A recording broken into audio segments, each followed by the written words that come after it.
Hey guys, back at it. Continuing the build series here. This video is going to be just mounting the sway bars, and this is one of the most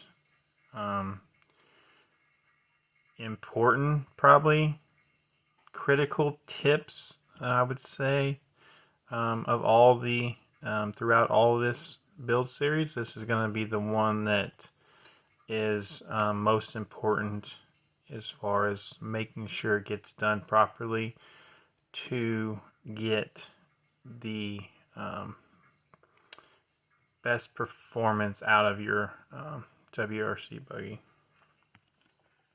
So I'm going to do, in this video, just going to do one. I'll do the rear since it's more visible without the upper arms and stuff in the way. So I'll do the rear sway bar, and just know that the front is identical process, the exact same steps, and your end goal is the exact same.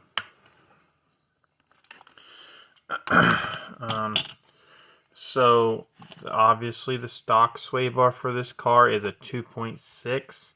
I always run 99% of the time a 2.6. I think I said stock was 2.6. Stock is a 2.7.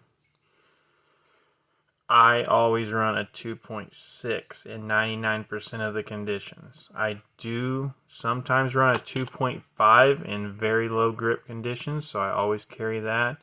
And very rarely do I ever end up running a 2.7. It would have to be some extremely high grip conditions.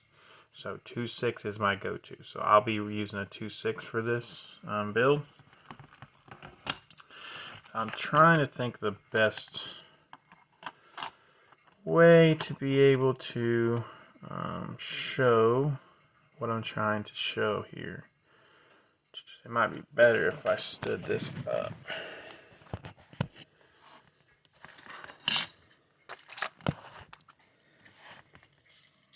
Now,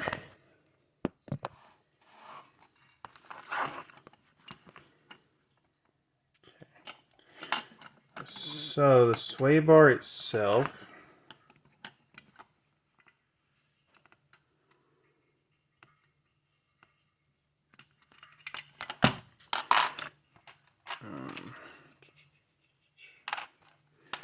you got your little sway bar mounting piece that goes in here, and then your sway bar goes on here. Okay, so what I need to be able to show you is the angle in which where the sway bar lines up with the sway bar links. And it's hard to get this to come to the video. So the sway bar itself, the bend on the sway bar is a little bit too wide and needs pulled in a little bit to get the sway bar to come lined up with the actual sway bar mount pockets in the arm. When the arms are flat like this at neutral, you want the sway bar to run right down the center of this pocket in the arm. And that is because when your arm droops down, it's going to pull that sway bar link in, and then whenever your arm's coming up, it's going to pull that sway bar link out. So you want, when your arm is at level, you want that sway bar link right in the center, straight up and down, right at center of that pocket.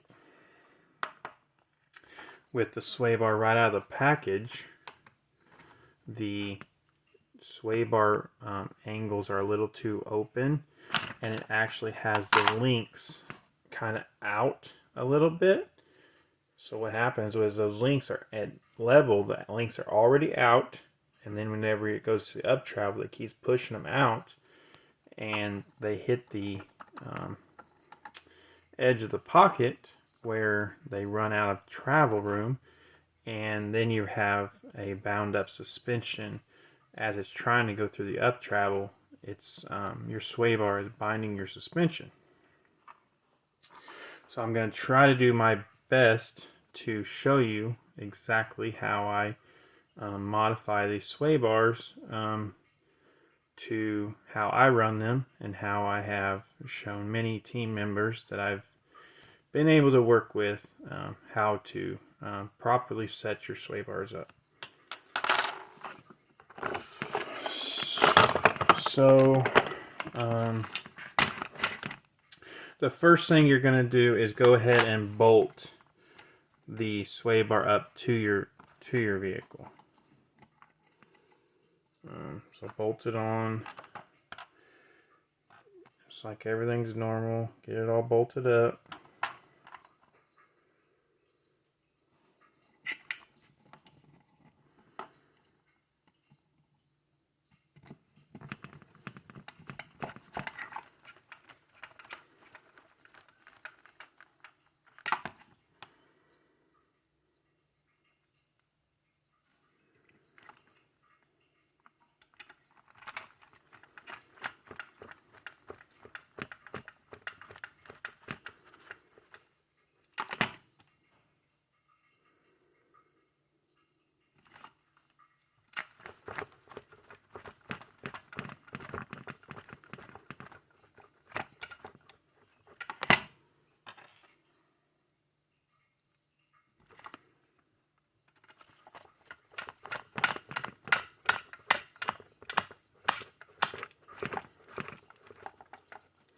Alright, so now the sway bar is bolted to the car. The next thing we're going to do is center the sway bar side to side, and then we are going to tighten the set screws that hold the sway bar tension. We're going to tighten those tight up against the bar.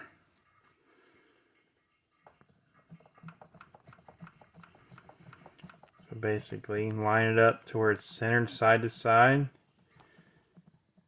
and hold it up to where it's about kind of like level this way, and run them set screws up tight against the bar.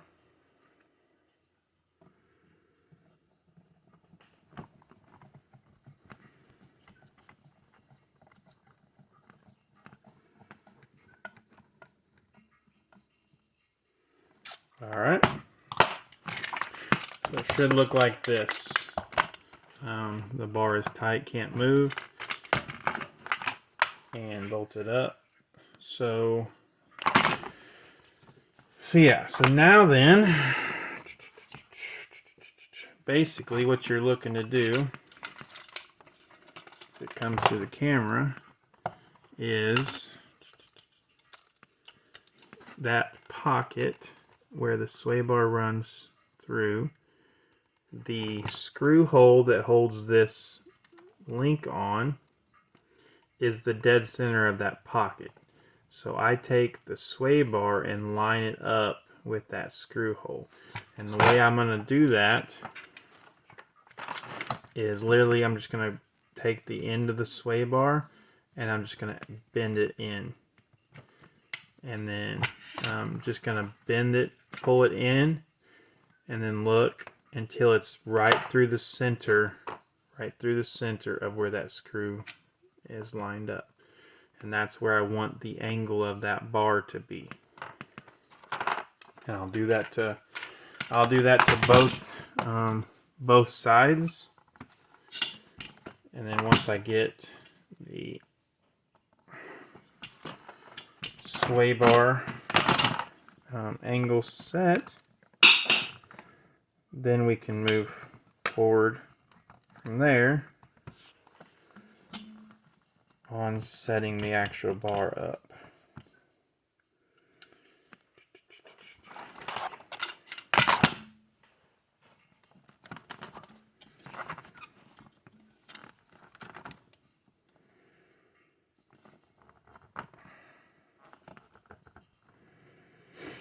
Alright, I got it where I like it. It's right over those screw holes, dead center in the pockets. Now we're going to be able to back these off and set the tension on the bar. So they're both ran up till they're tight. I would start with backing each set screw off one full turn.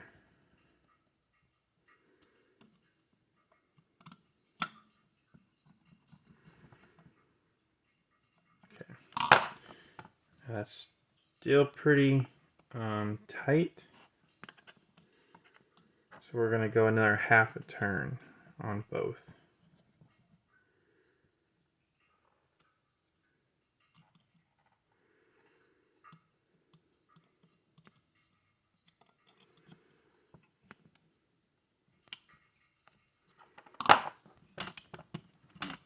So now we got a free moving sway bar.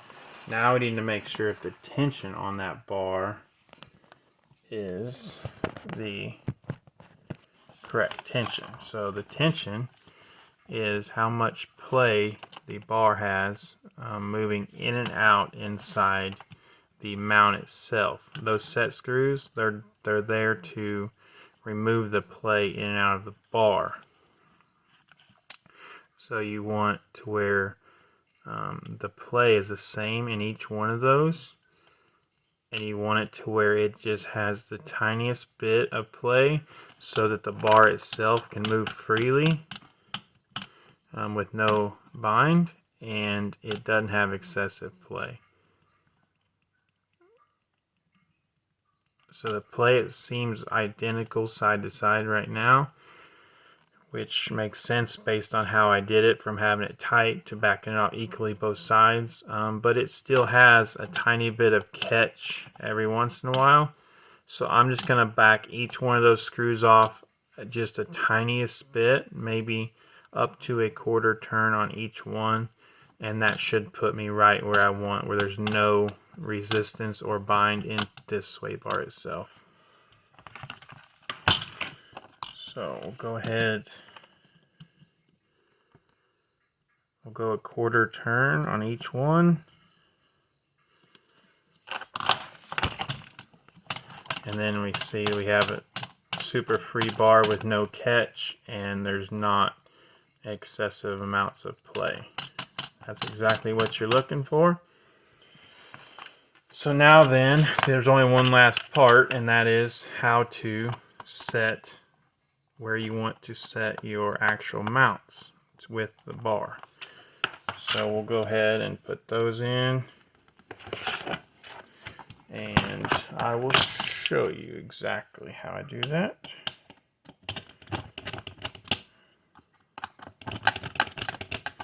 Now, I typically,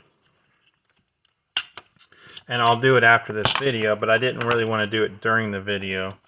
It just takes up a lot of time, and you guys didn't need me to show you how to use a Dremel. But what I normally do is I actually cut off the ends of the sway bar from right here in. I cut 4 millimeters off of that end, and that allows you to basically be able to just put this flush every time instead of having any sway bar sticking outside of the actual sway bar mount itself. So it's going to be a lot cleaner looking, and it's going to be easier every time you take this on and off to just put it back flush and know that it's right. But if you don't want to take the time to cut it, it's not necessary. It's just a cleaner look. So basically what you want is, with your arms level across the table like they are, you want that sway bar length to be dead straight up and down.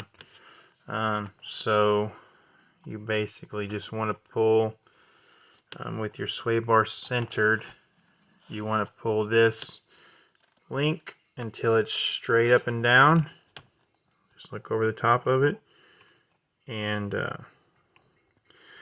tighten it down straight up and down, and I could measure that for you and get you the measurement, but I already know it's going to be pretty close to 4, maybe 4.5 millimeters, and it is exactly 4.5 millimeters. So if you're wanting to know the measurement, how much, if you don't cut your sway bar, is going to be sticking out past, it's going to be 4.5 millimeters that you want sticking out past your sway bar mount itself.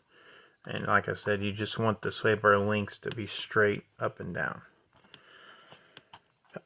So that pretty much sums up everything I do to the sway bars. The front is the exact same process as far as bending it. As far as cutting the 4 millimeters off, I do that as well. And the sway bar links, the same thing. You want them straight up and down. So the process is 100% identical to the front. I just use a stock sway bar 99% of the time on the front. So the right sway bar comes with the kit. And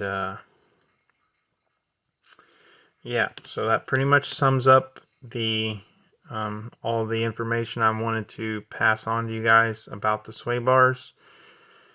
And I understand that this one's a little bit tricky, and it's kind of super impossible for me to get the camera angles with just using my phone to get it to really be able to show you